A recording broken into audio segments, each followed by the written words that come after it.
Friends, जलको study channel पर आपका हार्दिक स्वागत है। हम पढ़ रहे थे राजस्थान का अपुआ तंत्र, और राजस्थान के अपुआ तंत्र में हमने यानी कि पार्ट फर्स्ट है वो अपलोड कर दिया है। आज अपन पढ़ने वाले हैं बनास नदी को। बनास नदी का उपनाम क्या है? वशिष्ठी नदी, वर्णासा नदी या वन की आशा नदी। बनास नदी का उपनाम क्या है? वशिष्ठी, वर्णासा यानी वन की आशा। उद्गम कहाँ से होता है? वेरों का मठ, खमनोर की पहाड़ियाँ, कुम्भलगढ़ राजसमंद से इसका उद्गम होता है। बनास की जो बनास नदी है यह खमनोर की पहाड़ियाँ, कुम्भलगढ़ राजसमंद से निकलती है। वेरों का जो मठ है वहाँ से खमनोर की पहाड़ियाँ, कुम्भलगढ़ राजसमंद से निकलती हैं। पूर्णतः राजस्थान में बहने वाली सबसे बड़ी नदी है बनास नदी, जो कि पूर्णतः राजस्थान में बहती है। कुल लंबाई की बात करें तो बनास नदी की लंबाई है 512 किलोमीटर। इस बात को आप ध्यान में रखेंगे, 512 किलोमीटर बनास नदी की कुल लंबाई है। यहाँ आप चित्र में देखोगे तो ये खमनोर की पहाड़ियाँ हैं, और खमनोर की पहाड़ियों से ये बनास नदी निकल रही है। अब यहाँ से आयड़ नदी निकलती है। आयड़ नदी है, इस पर उदय सागर झील है, और फिर उदय सागर झील के बाद इसका नाम बेड़च नदी हो जाता है, जो कि बनास में मिल जाती है। और इधर आप बात करोगे तो दिवेर की पहाड़ियों से कोठारी नदी निकलती है, और ये बनास में मिल जाती है। फिर बिजराल गांव की पहाड़ियों से खारी नदी निकलती है, और ये बनास में मिल जाती है। डाई नदी है, ये भी बनास की सहायक नदी। इधर मेनाल नदी है, इस पर मेनाल जलप्रपात बना हुआ है, और ये भी बनास में मिल जाती है। फिर मोरेल नदी है, ये भी बनास में आकर मिल जाती है। फिर बनास है, यह चंबल में मिल जाती है। अब आगे पढ़ते हैं कि जो बनास नदी है यह राजस्थान के 7 जिलों में बहने वाली नदी है। राजसमंद के बाद उदयपुर, फिर चित्तौड़गढ़, भीलवाड़ा, अजमेर, टोंक और सवाई माधोपुर। यानी राजसमंद, उदयपुर, चित्तौड़गढ़, भीलवाड़ा, अजमेर और टोंक और सवाई माधोपुर, इन जिलों में ये बहती है। रामेश्वरम सवाई माधोपुर में चंबल में मिल जाती है। चंबल की सबसे बड़ी सहायक नदी कौन सी है? तो याद रखेंगे, बनास नदी है। कौन सी नदी है? बनास नदी। अब इसके जिलों को कैसे याद रखोगे कि ये 7 जिलों में बहने वाली नदी है बनास नदी? तो राज उदय, सीबी, इसको सी और ये बी, राज उदय सीबी अजमेर में टॉस जीत गया। राज उदय सीबी, ये सी यानी चित्तौड़गढ़, बी यानी भीलवाड़ा, सीबी अजमेर में टॉस जीत गया। इस प्रकार आप याद रख सकते हैं। अब बनास की सहायक नदियाँ, बाईं तरफ से मिलने वाली नदियाँ कौन कौन सी हैं? कोठारी, खारी, डाई, मानसी, बांडी, मोरेल, सहोदरा, डील, ये बाईं तरफ से मिलती हैं। बनास में बाईं तरफ से मिलने वाली नदियाँ कौन कौन सी हैं? कोठारी, खारी, डाई, मासी, बांडी, मोरेल, सहोदरा और डील, ये बाईं तरफ से मिलती हैं। दाईं तरफ से मिलने वाली नदियाँ बनास में बेड़च, गंभीरी और मेनाल, ये दाईं तरफ से मिलती हैं बनास में, बेड़च, गंभीरी और मेनाल। बाईं तरफ से मिलने वाली कोठारी, खारी, डाई, मासी, बांडी, मोरेल, सहोदरा और डील है। दाईं तरफ से मिलने वाली बेड़च, गंभीरी और मेनाल है। अब आयड़ या बेड़च नदी। आयड़ नदी का उद्गम गोगुंदा की पहाड़ियाँ उदयपुर से होता है। आयड़ नदी है, इसे बेड़च नदी भी कहते हैं, और इसका उद्गम गोगुंदा की पहाड़ियाँ उदयपुर से होता है। उद्गम स्थल से उदय सागर झील उदयपुर तक आयड़ नदी कहते हैं। वह उदय सागर झील से निकलने के बाद इसे बेड़च नदी कहते हैं। यानी आयड़ नदी या बेड़च नदी जिसका उद्गम गोगुंदा की पहाड़ियाँ उदयपुर से होता है। उद्गम स्थल से उदय सागर झील उदयपुर तक आयड़ नदी कहते हैं। वह उदय सागर से निकलने के बाद बेड़च नदी कहलाती है। आयड़ नदी उदयपुर, चित्तौड़गढ़ से होकर बिगोद भीलवाड़ा में बनास में मिलती है। आयड़ जो नदी है ये उदयपुर चित्तौड़गढ़ से होकर बिगोद भीलवाड़ा में बनास में मिलती है। मदार बांध उदयपुर में आयड़ नदी पर स्थित है। ये पूछा जा सकता है मदार बांध किस नदी पर है, तो आयड़ नदी पर है और उदयपुर में स्थित है। सहायक नदियां आयड़ की कौन कौन सी हैं? ओराई, गंभीरी, गुजरी और वागन। ये आयड़ की सहायक नदियां हैं। भाई याद रखेंगे कि आयड़ की सहायक नदियां कौन कौन सी हैं? ओराई, गंभीरी, गुजरी और वागन, ये सहायक नदियां हैं। अगली बनास की सहायक नदी के रूप में है मेनाल नदी। कौन सी? मेनाल नदी। मेनाल नदी का उद्गम मेनाल चित्तौड़गढ़ से होता है। बिगोद भीलवाड़ा में बनास में मिल जाती है। मेनाल जलप्रपात चित्तौड़गढ़ में मेनाल नदी पर है। मेनाल जलप्रपात कहाँ है? चित्तौड़गढ़ में। किस नदी पर है? मेनाल नदी पर। तो मेनाल नदी का उद्गम मेनाल चित्तौड़गढ़ से होता है।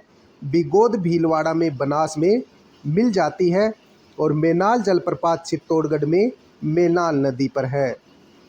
अगली बनास की सहायक नदी है गंभीरी। गंभीरी जो नदी है इसका उद्गम जावद की पहाड़ियां रतलाम मध्य प्रदेश से होता है। गंभीरी नदी का उद्गम जावद की पहाड़ियां रतलाम मध्य प्रदेश से होता है। चित्तौड़गढ़ में बहती हुई बेड़च में मिलती है। ये जो गंभीरी नदी है यह चित्तौड़गढ़ में बहती हुई बेड़च में मिल जाती है। तो गंभीरी नदी का उद्गम जावद की पहाड़ियां रतलाम मध्य प्रदेश से होता है। चित्तौड़गढ़ में बहती हुई बेड़च में मिल जाती है। अगली नदी है कोठारी नदी। अगली बनास की सहायक नदी कोठारी नदी। कोठारी नदी का उद्गम दिवेर की पहाड़ियां राजसमंद से होता है। राजसमंद व भीलवाड़ा में बहती हुई बनास में मिल जाती है। कौन सी नदी? कोठारी नदी। इसका उद्गम दिवेर की पहाड़ियां राजसमंद से होता है और राजसमंद भीलवाड़ा में बहती हुई बनास में मिल जाती है। मेजा बांध भीलवाड़ा में कोठारी नदी पर है। ये बहुत बार क्वेश्चन पूछा गया है। मेजा बांध कहाँ है, किस नदी पर है? तो भीलवाड़ा में कोठारी नदी पर है। फिर से देख लो, कोठारी नदी दिवेर की पहाड़ियां राजसमंद से निकलती है। राजसमंद भीलवाड़ा में बहती हुई बनास में मिल जाती है। मेजा बांध कोठारी नदी पर भीलवाड़ा में बनाया गया है। अगली बनास की सहायक नदी आती है खारी नदी और खारी नदी का उद्गम होता है बिजराल गांव की पहाड़ियां राजसमंद से होता है। यानी खारी नदी है यह बिजराल गांव की पहाड़ियां राजसमंद से निकलती है। नोट, राजस्थान में खारी नाम से दो नदियां हैं। एक जवाई की सहायक नदी है व एक खारी नदी बनास की सहायक नदी है। इस बात को आप ध्यान में रखेंगे। राजस्थान में ये जो खारी नदी है यह बिजराल गांव की पहाड़ियां राजसमंद से निकलती है जो कि बनास की सहायक नदी है। और राजस्थान में खारी नाम की दो नदियां हैं, एक जवाई की सहायक नदी, एक बनास की सहायक नदी है। अगली आती है डाई नदी। अगली है डाई नदी और डाई नदी का उद्गम किशनगढ़ पहाड़ियां अजमेर से होता है। यानी कि डाई नदी है वो किशनगढ़ की पहाड़ी अजमेर से निकलती है। बस इतना ही याद रखेंगे। अगली नदी है मासी नदी। मासी नदी ये भी बनास की सहायक है। किशनगढ़ अजमेर से निकल कर देवधाम टोंक में बनास नदी में मिलती है। सहायक नदी मासी की कौन सी है? सहोदरा नदी। सहोदरा नदी मासी की सहायक नदी है। मासी नदी किशनगढ़ अजमेर से निकलकर देवधाम टोंक में बनास नदी में मिलती है और मासी की सहायक नदी सहोदरा नदी है। अगली बनास की सहायक नदी के रूप में है मानसी नदी। मानसी नदी भीलवाड़ा में बहकर खारी नदी में मिलती है। मानसी जो नदी है बनास की सहायक नदी भीलवाड़ा में बहकर खारी नदी में मिलती है। अगली नदी आती है चंद्रभागा नदी। चंद्रभागा नदी का उद्गम राजसमंद से होता है। राजसमंद भीलवाड़ा चित्तौड़गढ़ में बहती हुई मातरकुंडिया में बनास नदी में मिलती है। ये जो चंद्रभागा है ये भी बनास की सहायक नदी है। उद्गम राजसमंद से होता है और राजसमंद भीलवाड़ा और चित्तौड़गढ़ में बहती हुई मातरकुंडिया में बनास नदी में मिलती है। अगली नदी हम पढ़ेंगे द्रव्यवती नदी। द्रव्यवती नदी का उद्गम नाहरगढ़ की पहाड़ियां जयपुर से होता है। जयपुर से जल प्रदूषण का सामना कर रही है। जयपुर में द्रव्यवती नदी पर रिवर फ्रंट बनाया गया है, जिसका उद्घाटन 2018 में वसुंधरा राजे ने किया। डूंड नदी जयपुर में जाकर मिल जाती है, यानी कि द्रव्यवती नदी है यह जयपुर में डूंड नदी में जाकर मिल जाती है। द्रव्यवती नदी का उद्गम नाहरगढ़ की पहाड़ियाँ जयपुर से होता है। जयपुर से जल प्रदूषण का सामना कर रही है द्रव्यवती नदी। जयपुर में द्रव्यवती नदी पर रिवर फ्रंट बनाया गया, जिसका उद्घाटन 2018 में वसुंधरा राजे ने किया, और द्रव्यवती नदी डूंड नदी जयपुर में जाकर मिल जाती है। अगली नदी आती है मोरेल नदी। मोरेल नदी, मोरेल नदी का उद्गम बस्सी जयपुर से होता है। इसकी सहायक नदी डूंड व कालीसील है। मोरेल बांध दौसा में बनाया गया है मोरेल नदी पर दौसा सवाई माधोपुर सीमा पर बना है। ये मोरेल बांध है भाई इधर, यानी कि मोरेल नदी पर मोरेल बांध बनाया गया है, और इसका उद्गम मोरेल नदी का बस्सी जयपुर से होता है। मोरेल की सहायक नदी डूंड व कालीसील है। डूंड व कालीसील। मोरेल बांध दौसा में मोरेल नदी पर बनाया गया है, पर दौसा व सवाई माधोपुर सीमा पर स्थित है मोरेल बांध। अब त्रिवेणी संगम। त्रिवेणी संगम बहुत बार पूछा जाता है। वेणेश्वर, नवाटपुरा, डूंगरपुर, सोममाही जाखम का त्रिवेणी संगम है। वेणेश्वर, नवाटपुरा, डूंगरपुर में सोममाही जाखम का। रामेश्वरम, सवाई माधोपुर, चंबल, बनास, सीप का त्रिवेणी संगम है। रामेश्वरम, सवाई माधोपुर में चंबल, बनास और सीप का त्रिवेणी संगम है। बिगोद, भीलवाड़ा, बिगोद, मांडलगढ़, भीलवाड़ा, इसमें यानी कि बनास, मेनाल और बेड़च का त्रिवेणी संगम है। बिगोद भीलवाड़ा में बनास, मेनाल और बेड़च, बनास, बेड़च और मेनाल का त्रिवेणी संगम है बिगोद भीलवाड़ा में। राजमहल टोंक में बनास, डाई और खारी का त्रिवेणी संगम है। बनास, डाई और खारी का त्रिवेणी संगम राजमहल टोंक में होता है। देवधाम टोंक बनास, बांडी और मासी का त्रिवेणी संगम है। फिर से देखो, वेणेश्वर, नवाटपुरा, डूंगरपुर में सोममाही जाखम का त्रिवेणी संगम है। रामेश्वरम, सवाई माधोपुर में चंबल, बनास, सीप का त्रिवेणी संगम है। बिगोद भीलवाड़ा में बनास, बेड़च और मेनाल, बनास, बेड़च और मेनाल का त्रिवेणी संगम है। राजमहल टोंक में बनास, डाई और खारी का त्रिवेणी संगम है। देवधाम टोंक में बनास, बांडी और मासी का त्रिवेणी संगम है। अब बाणगंगा नदी। बाणगंगा नदी उपनाम क्या क्या है? अर्जुन की गंगा भी कहते हैं, रुंठित नदी, ताला नदी भी कहते हैं। बाणगंगा के उपनाम क्या क्या है? अर्जुन की गंगा, रुंठित नदी और ताला नदी। उद्गम बाणगंगा नदी का विराट की पहाड़ियाँ कोटपूतली बहरोड से होता है। विराट की पहाड़ियों से निकलती है कोटपूतली बहरोड से। राजस्थान में कोटपूतली बहरोड जयपुर, दौसा, भरतपुर में बहती हुई फतेहाबाद, आगरा, यूपी में यमुना में मिल जाती है। बाणगंगा नदी उपनाम क्या क्या है? अर्जुन की गंगा, रुंठित नदी, ताला नदी। उद्गम विराट की पहाड़ियाँ कोटपूतली बहरोड से होता है। राजस्थान में कोटपूतली बहरोड जयपुर, दौसा और भरतपुर में बहती हुई फतेहाबाद, आगरा, यूपी में यमुना में मिल जाती है। यहाँ से देखो डायग्राम से समझ में आएगा, ये विराट की पहाड़ियाँ हैं जयपुर की, कोटपूतली बहरोड की। फिर ये जयपुर में बहती है, और यहाँ यानी कि जमुआ रामगढ़ बांध बनाया गया है इस नदी पर जमुआ रामगढ़ बांध बनाया गया है जयपुर में। फिर ये दौसा जाती है और फिर भरतपुर में यमुना में मिल जाती है। इसे रुंठित नदी भी कहते हैं, ताला नदी भी कहते हैं और बाणगंगा नदी भी कहते हैं। तो बाणगंगा नदी विराट की पहाड़ियाँ से निकलती है, फिर यहाँ जयपुर में जमुआ रामगढ़ बांध बनाया गया, फिर दौसा जाती है और दौसा के बाद भरतपुर, भरतपुर में फिर यमुना में मिल जाती है। नोट: वर्तमान में बाणगंगा नदी भरतपुर में विलीन हो जाती है, इसलिए यह आंतरिक जल प्रवाह की नदी बन गई है। इस बात को आप ध्यान में रखेंगे। वर्तमान में बाणगंगा नदी भरतपुर में विलीन हो जाती है, इसलिए यह आंतरिक जल प्रवाह की नदी बन गई है। बाणगंगा बेसिन का सर्वाधिक विस्तार भरतपुर में है। जमुआ रामगढ़ बांध जयपुर में बाणगंगा नदी पर बनाया गया है। बाणगंगा बेसिन का सर्वाधिक विस्तार याद रखना है भरतपुर में। जमुआ रामगढ़ बांध जयपुर बाणगंगा नदी पर बनाया गया है। अगली नदी आती है गंभीरी नदी, और गंभीरी नदी का उद्गम नादोती की पहाड़ियां करौली से होता है। गंभीरी नदी है, यह नादोती की पहाड़ियां करौली से निकलती है। करौली, सवाईमाधोपुर, भरतपुर में बहती हुई यमुना में मिल जाती है। कौन सी नदी? गंभीरी नदी।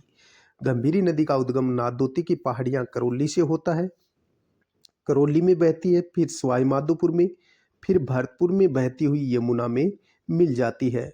उत्तर प्रदेश में इसे ऊंटगन नदी कहते हैं। गंभीरी नदी को उत्तर प्रदेश में क्या कहते हैं? ऊंटगन नदी कहते हैं। फिर से देखो, गंभीरी नदी का उद्गम नादोती की पहाड़ियां करौली से होता है, करौली, सवाईमाधोपुर, भरतपुर में बहती हुई यमुना में मिल जाती है। उत्तर प्रदेश में इसे ऊंटगन नदी कहते हैं। अब डायग्राम से समझो, ये नादोती की पहाड़ियां हैं, नादोती की पहाड़ियां हैं ये, यहाँ से नदी है वो निकलती है, यानी कि गंभीरी नदी यहाँ से निकलती है, और फिर गंभीरी नदी करौली से नादोती की पहाड़ियों से निकलकर सवाईमाधोपुर जाती है, फिर भरतपुर में यमुना में मिल जाती है। नादोती की पहाड़ियाँ करौली से गंभीरी नदी निकलती है, फिर सवाईमाधोपुर जाती है, फिर भरतपुर, फिर यमुना में विलीन हो जाती है। गंभीरी की अन्य सहायक नदियाँ, गंभीरी की अन्य सहायक नदियाँ कौन कौन सी हैं? पार्वती, अरवरी, जगर और सरसा। गंभीरी की सहायक नदियां पार्वती, अरवरी, जगर और सरसा है। सर्वप्रथम पार्वती नदी, जो गंभीरी की सहायक नदी है, पार्वती नदी। पार्वती नदी का उद्गम छावर की पहाड़ियां करौली से होता है, करौली, धौलपुर में बहती हुई गंभीरी नदी में मिल जाती है। पार्वती बांध पार्वती नदी पर बनाया गया है। अंगाई गांव धौलपुर में पार्वती नदी पर बनाया गया है। पार्वती नदी गंभीरी की सहायक नदी है, याद रखेंगे, गंभीरी की सहायक नदी है। उद्गम छावर की पहाड़ियां करौली से होता है। करौली, धौलपुर में बहती हुई पार्वती नदी करौली, धौलपुर में बहती हुई गंभीरी में मिल जाती है। पार्वती बांध बनाया गया है पार्वती नदी पर, अंगोई गांव धौलपुर में। अगली नदी है अरवरी नदी। अगली गंभीरी की सहायक नदी है अरवरी नदी। अरवरी नदी का उद्गम सकरा बांध थानागाजी अलवर से होता है। बस इतना ही याद रखेंगे। अरवरी नदी का उद्गम सकरा बांध थानागाजी अलवर से होता है। अरवरी नदी गंभीरी की सहायक नदी है। अगली नदी है जग्गर नदी।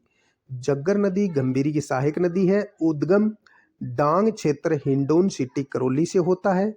जगर बांध जगर नदी पर हिंडौन करौली में बनाया गया है। फिर से देखो, जगर नदी उद्गम डांग क्षेत्र हिंडौन करौली से होता है। जगर नदी गंभीरी की सहायक नदी है। जगर बांध बनाया गया है जगर नदी पर, हिंडौन करौली में बनाया गया है।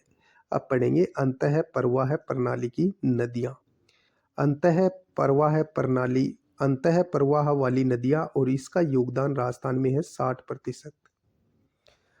वो नदियां जो अपना जल किसी समुद्र में डालने से पहले ही विलुप्त हो जाती है, उसे अंतः प्रवाह वाली नदियां कहते हैं।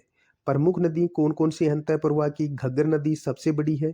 कांतली, कांकनी, साबी नदी, रूपारेल, रूपनगढ़, मेंढा, कुकुंद और लीक नदी, ये जैसलमेर की है। प्रमुख नदी कौन कौन सी है? घग्गर, कांतली, काकनी, साबी, रूपारेल, रूपनगढ़, मेंढा, कुकुंद और लीक नदी। अब सर्वप्रथम पढ़ेंगे घग्गर नदी। घग्गर नदी का उद्गम शिवालिंग पहाड़ी कालका माता मंदिर हिमाचल से होता है। तो घग्गर नदी है, यह शिवालिंग पहाड़ी कालका माता मंदिर हिमाचल से निकलती है। ये शिवालिंग पहाड़ी है, कालका माता मंदिर है, यहाँ से ये घग्गर नदी हिमाचल से निकलती है। फिर पंजाब से हरियाणा, फिर राजस्थान में प्रवेश करती है। राजस्थान में प्रवेश करती है यह हनुमानगढ़ में, तलवाड़ा हनुमानगढ़ में प्रवेश करती है। कालका माता मंदिर शिवालिंग की पहाड़ियों से निकलती है, हिमाचल में आती है। हिमाचल से पंजाब, पंजाब से हरियाणा, हरियाणा के बाद राजस्थान में तलवाड़ा हनुमानगढ़ में प्रवेश करती है। प्रवाह है क्षेत्र देखो घग्गर नदी का, हिमाचल के बाद पंजाब में प्रवेश करती है, फिर हरियाणा में और फिर राजस्थान में, यानी 4 राज्यों में बहती है, हिमाचल, पंजाब, हरियाणा और राजस्थान में।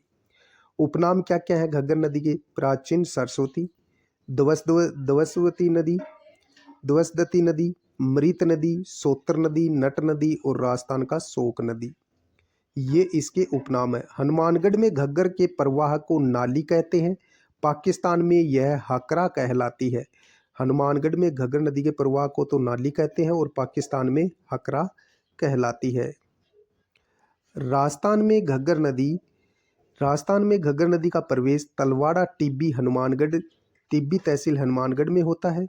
यह नदी राजस्थान में उत्तर दिशा में प्रवेश करती है। तलवाड़ा झील हनुमानगढ़ इसी नदी पर है, घग्गर नदी पर ही तलवाड़ा झील है हनुमानगढ़ में। राजस्थान में हनुमानगढ़ और गंगानगर में बहती है घग्गर नदी। राजस्थान के अंतः प्रवाह की सबसे लंबी नदी है घग्गर नदी। कुल लंबाई की बात करें तो 465 किलोमीटर है। राजस्थान में 100 किलोमीटर बहती है, इस बात को आप ध्यान में रखेंगे। राजस्थान की अंतः प्रवाह की सबसे लंबी नदी है घग्गर। कुल लंबाई की बात करें तो 465 है घग्गर नदी की और राजस्थान में 100 किलोमीटर लंबाई है।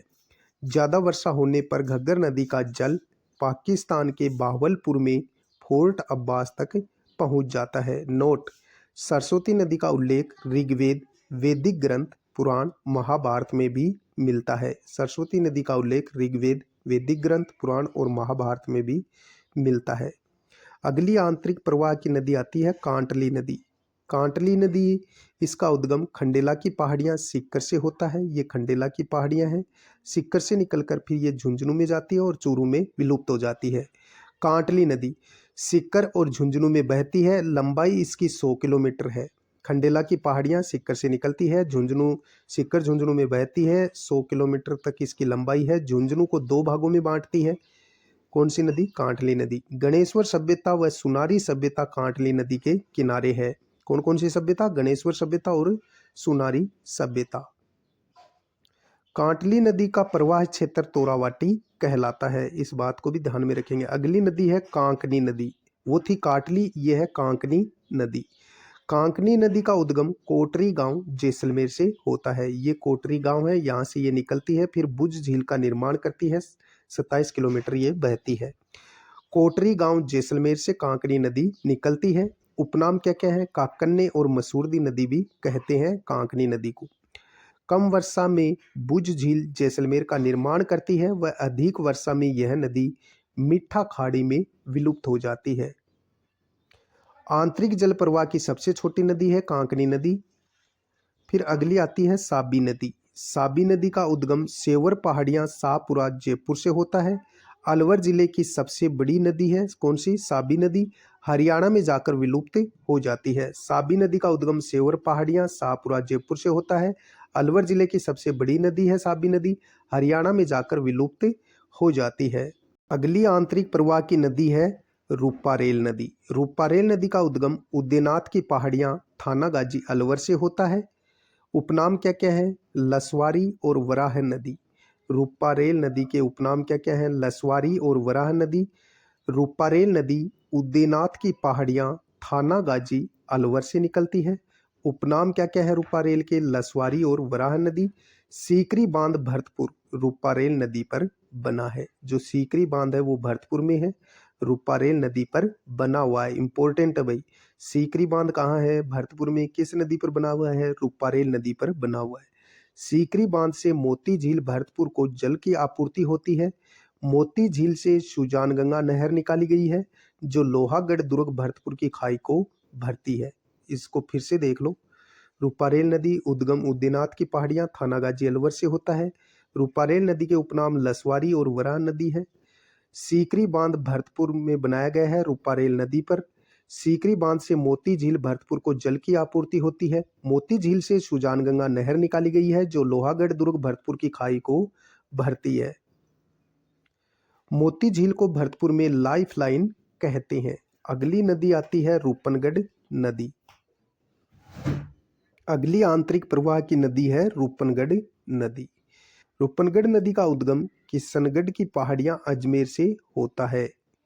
दक्षिण दिशा से सांबर झील में गिरती है। रूपनगढ़ नदी है, इसका उद्गम किशनगढ़ की पहाड़ियां अजमेर से होता है। दक्षिण दिशा से सांबर झील में गिरती है। निम्बारक संप्रदाय की पीठ सलीमाबाद अजमेर इसी नदी के किनारे स्थित है। याद रखेंगे, रूपनगढ़ नदी पर ही निम्बारक संप्रदाय की पीठ सलीमाबाद अजमेर इसी नदी के किनारे स्थित है। फिर से देखो, रूपनगढ़ नदी आंतरिक प्रवाह की नदी है। किशनगढ़ की पहाड़ियां अजमेर से निकलती है। दक्षिण दिशा से सांबर झील में गिरती है। निम्बारक संप्रदाय की पीठ सलेमाबाद अजमेर इसी नदी के किनारे स्थित है। अगली नदी है मेंथा नदी या मेंढा नदी। मेंथा या मेंढा नदी। मेंथा नदी का उद्गम मनोरपुरा जयपुर से होता है। सांबर झील से उत्तर दिशा में गिरती है, यानी कि उत्तर दिशा में गिरती है सांबर झील में मेंथा नदी। मेंथा नदी का उद्गम मनोरपुरा जयपुर से होता है। सांबर झील में उत्तर दिशा में गिरती है। अगली नदी है कुकुंद नदी। कुकुंद नदी। बारेठा बांध बयाना भरतपुर इसी नदी पर बनाया गया है। ये बारेठा बांध है जो कि कुकुंद नदी बयाना भरतपुर में बनाया गया है, बारेठा बांध।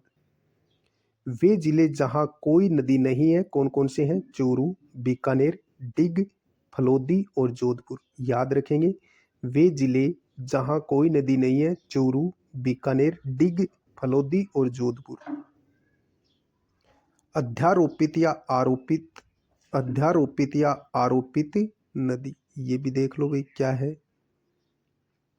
अध्यारोपित या आरोपित नदी ऐसी नदी जो नरम चट्टान के स्तर पर बहती है और कठोर चट्टानों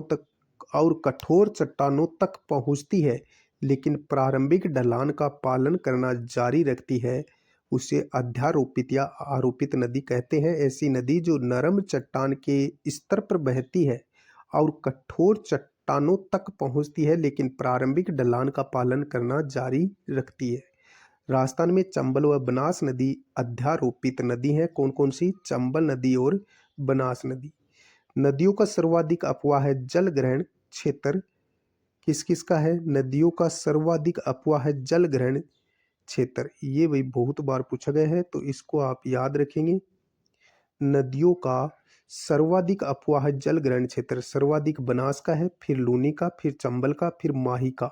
तो ये क्रम ध्यान में होना चाहिए। नदियों का सर्वाधिक अपवाह है जल ग्रहण क्षेत्र, सर्वाधिक बनास, फिर लूनी, फिर चंबल, फिर माही का है।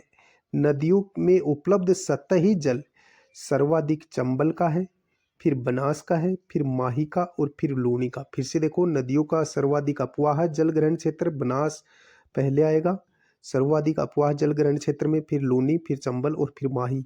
नदियों में उपलब्ध सतही जल के आधार पर सर्वाधिक चंबल का है, फिर बनास का है, फिर माही का है, फिर लूनी का है। तो ये था राजस्थान का अपवाह तंत्र जो कि हमने कंप्लीट कर लिया है। ये पार्ट सेकंड था जिसमें राजस्थान का अपवाह तंत्र हमने कंप्लीट कर लिया है। मिलते हैं नेक्स्ट वीडियो में, तब तक के लिए जय हिंद जय भारत।